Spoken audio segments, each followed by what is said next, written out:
Hello student, welcome to my YouTube channel. সকলোকে Imran Assam academy YouTube চেনেললৈ স্বাগতম জনাইছো। সো আজি আমি BA থাৰ্ড সেমিস্টাৰ পলিটিকেল সায়েন্সৰ ইউনিট 3 বিষয় প্ৰশাসন পাৰ্সোনাল এডমিনিষ্ট্ৰেচন নামৰ অধ্যায়টোৰ পাৰ্ট 4 ক্লাছ তোমালোকৰ মাজলৈ লৈ আইছো।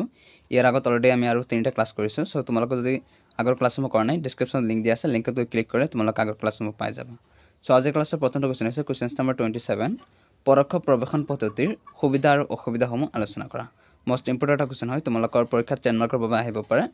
সো উত্তৰ চামি পৰোক্ষ প্ৰৱেশন পদ্ধতিৰ সুবিধাসমূহ তলত আলোচনা কৰা হ'ল।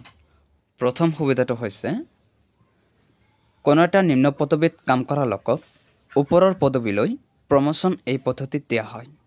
নিম্ন পদবীত কাম কৰা এনে লোকৰ প্ৰশাসন সম্পৰ্কে অভিজ্ঞতা থাকে। এই অভিজ্ঞতাই উচ্চ পদবীৰ দায়িত্ব দক্ষতাৰে সম্পাদন কৰাত সহায় কৰে। দ্বিতীয়টো সুবিধা হৈছে পদোন্নতিৰ ব্যৱস্থা থাকিলে তলৰ কৰ্মচাৰীসকলে কাম কৰাৰ প্ৰেৰণা পায়। ভালদৰে আৰু দক্ষতাৰে নিজৰ দায়িত্ব পালন কৰিব পাৰিলে তেওঁলোকৰ প্ৰমোশন হ'ব বুলি আশা কৰে। সেয়ে প্ৰমোশনৰ আশাত কৰ্মচাৰীসকলে নিজৰ দায়িত্ব নিষ্ঠাৰে সম্পাদন কৰিবলৈ চেষ্টা কৰে। 3 নম্বৰ সুবিধা পৰীক্ষা পদ্ধতিয়ে প্ৰাৰ্থীৰ কৰ্মশক্তিৰ আৱিষ্কাৰ কৰিব নোৱাৰে। অৰ্থাৎ কোনজন ব্যক্তিয়ে নিষ্ঠাৰে তেওঁৰ দায়িত্ব পালন কৰিব পৰীক্ষা পদ্ধতিৰ জৰিয়তে তাক নিৰ্ধাৰণ কৰিব নোৱাৰে। পৰীক্ষা পদ্ধতিৰ এই আশাবাক প্ৰমোশন পদ্ধতিৰে আঁতৰ কৰিব পাৰি। 4 নম্বৰ সুবিধা কৰ্মচাৰী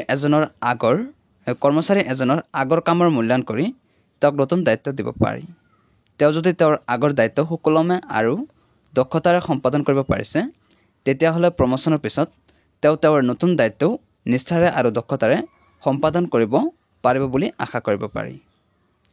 5 নম্বৰ সুবিধা প্ৰত্যক্ষ প্ৰৱেশন পদ্ধতিৰে বাছনি কৰা প্ৰাৰ্থীতকৈ পৰোক্ষ প্ৰৱেশন পদ্ধতিৰে বাছনি কৰা প্ৰাৰ্থী অধিক উপযুক্ত হ'ব বুলি আশা কৰিব পাৰি।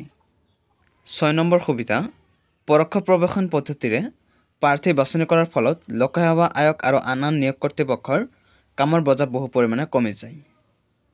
বিজ্ঞাপন দি পৰীক্ষা অনুষ্ঠিত কৰাৰ কাৰণে ধন খৰচ কৰিবলগীয়া নহয়। অলৰেডি আমি পৰোক্ষ প্ৰৱেশন পদ্ধতিৰ সুবিধাসমূহ আলোচনা কৰিলোঁ। সো এতিয়া আমি পৰোক্ষ প্ৰৱেশন পদ্ধতিৰ কি দোষ আছে এই সম্পৰ্কে আলোচনা কৰিম। পৰোক্ষ প্ৰৱেশন পদ্ধতিৰ অসুবিধা আছে যদিও এই পদ্ধতি দোষমুক্ত নহয়। পৰোক্ষ পদ্ধতিৰ অসুবিধা বা দোষসমূহ তলত আলোচনা কৰা হ'ল। প্ৰথমতে পৰোক্ষ প্ৰৱেশন পদ্ধতি গণতান্ত্ৰিক নহয়। গণতন্ত্ৰত সকলো লোককে সমান সুযোগ আৰু সুবিধা দিয়াৰ ব্যৱস্থা থাকে, কিন্তু পৰোক্ষ পদ্ধতিৰ যোগেদি প্ৰাৰ্থী বাছনি কৰাৰ ব্যৱস্থা অৱলম্বন কৰাৰ ফলত সকলো লোকে প্ৰাৰ্থী বাছনিৰ বিষয়ত প্ৰতিযোগিতা কৰাৰ সুযোগ নাপায়। দ্বিতীয়তে এই পদ্ধতিৰে প্ৰাৰ্থী বাছনি কৰাৰ ফলত অকল চাকৰি থকা ব্যক্তিসকলৰ পৰাহে প্ৰাৰ্থী বাছনি কৰা হয়। সেয়ে এই পদ্ধতিৰে অৰ্হতা সম্পন্ন অনেক প্ৰাৰ্থীক চাকৰি কৰাৰ সমান অধিকাৰৰ পৰা বঞ্চিত কৰা হয়। 3 নম্বৰ পৰোক্ষ প্ৰৱেশন পদ্ধতিৰে প্ৰাৰ্থী বাছনি কৰা পদ্ধতি অৱলম্বন কৰিলে অকল চাকৰি কৰি থকা লোকৰ মাজৰ পৰাহে প্ৰাৰ্থী বাছনি কৰিবলগীয়া হয়।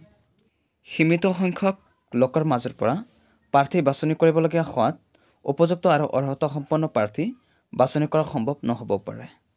এতিয়ালৈকে যদি কোনোবাই ক্লাছটো লাইক কৰা নাই প্লিজ লাইক কৰা, আৰু যদি কোনোবাই চেনেলটো নতুন চাই আছা তেনেহ'লে চেনেলটো প্লিজ ছাবস্ক্ৰাইব কৰিবা, আৰু পাৰিলে তোমালোকৰ বন্ধু বান্ধৱৰ সৈতে ক্লাছসমূহ শ্বেয়াৰ কৰাৰ কাৰণে চেষ্টা কৰিবা।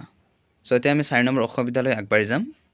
চতুৰ্থতে চৰকাৰী কৰ্মচাৰীসকলৰ শ্ৰেণী অনুসৰি তেওঁলোকৰ দায়িত্বও বেলেগ বেলেগ হয়।